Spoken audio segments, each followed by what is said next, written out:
Alright, we're here with the Brentwood boys, DMR national champions.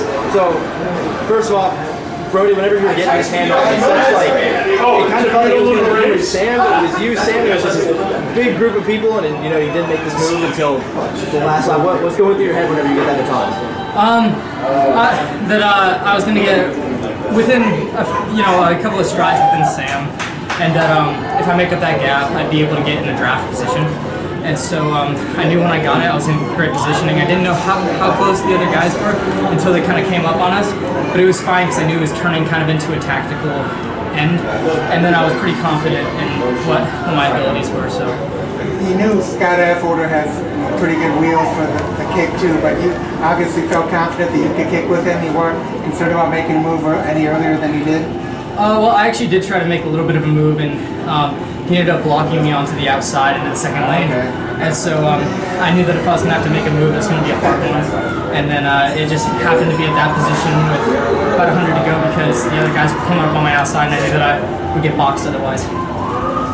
No, Scott, 3 flat on that first split, or very close to 3 flat. How did the 1200 isn't a race you do too often? How did you feel about that kind of performance? I was not very happy with that performance. We were looking more for beating them instead of speed. I guess. It wasn't as much about time, just you wanted more of a lead? Yeah, and then I just gave them like a perfect window to draft on, and they passed me, and I just didn't feel like I had anything left. And they both broke, I think they both broke 3 for lead off, which only like one other person has done, so that's great for them. And I just wish I could have broken it and been a couple strides ahead, but these guys pulled through.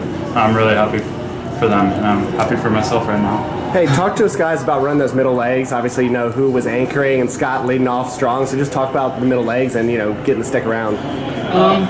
I knew, Okay, well, I didn't know. I thought I was going to be maybe a couple strides ahead, or at least right with Loudoun Valley, and so my goal was to basically just like stay behind and at least maintain where I was to give the baton to Max. But once I got it, I guess all that left my mind. I just tried to run as fast as possible to try to catch up with the guys in front so we could give our anchor the best possible way to get the win. And Max, how about you? Yeah, I knew that Brodey's the fastest miler in the country, so I knew that if we were somewhere in the ballpark of Loudoun Valley, that I have full faith in Brodey to run, the very best and win for us. That was our goal. And I was back a bit, and I knew that I needed to make up some ground because Sam is really, really fast, and so I guess I just tried to do my best to give Brodey contact, and it worked out for us. You guys were pretty far behind in the Virginia Showcase the last time you raced these guys. Obviously, it's very early in the season, right after a long cross-country season.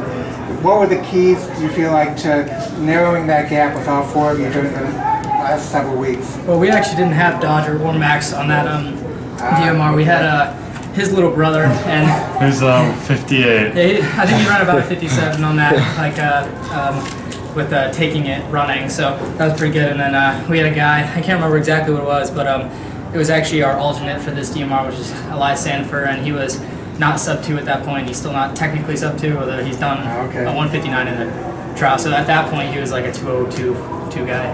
You guys it's his birthday today, so shout out to Elias. Shout out to Elias Sanford. Happy birthday! In a sport like this, it's really easy to get focused on individuals and for everyone to follow those, especially with the season that Brodey's been having. So for you guys to come together as a team and win a relay national championship, what does this mean to you guys? It means a lot. Ultimately, this is the sport is both relays and individual events. So to have the possibility for us 3 to be able to do individual events and come up here and run for each other is fantastic. I think that team event's a lot more stressful going in. They're all counting on you, and if you don't get your job done, then you're not just letting yourself down, you're letting them down too. Yeah, last year, me, Brodey, and Scott all got to come out for this event last year, and we all got to return, and we got to bring Dodger along as his first time, and we came up short last year, and we wanted to win this year, and we got to do it. This has been an unusual year for Brentwood, just in sort of to say the least. I'm not going into details, but how satisfying is it to have a performance and a victory like this, for all you guys who worked this hard this year in kind of unusual circumstances? Feels really good.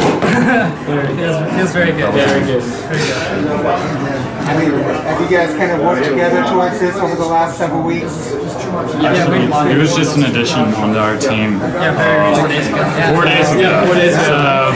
Yeah. Got the relay working, the handoffs, and we did handoff practices. Our handoff was awful. Oh my god, some kid cut in front of us, and I didn't know I was going to get in the baton, but somehow it managed to work out.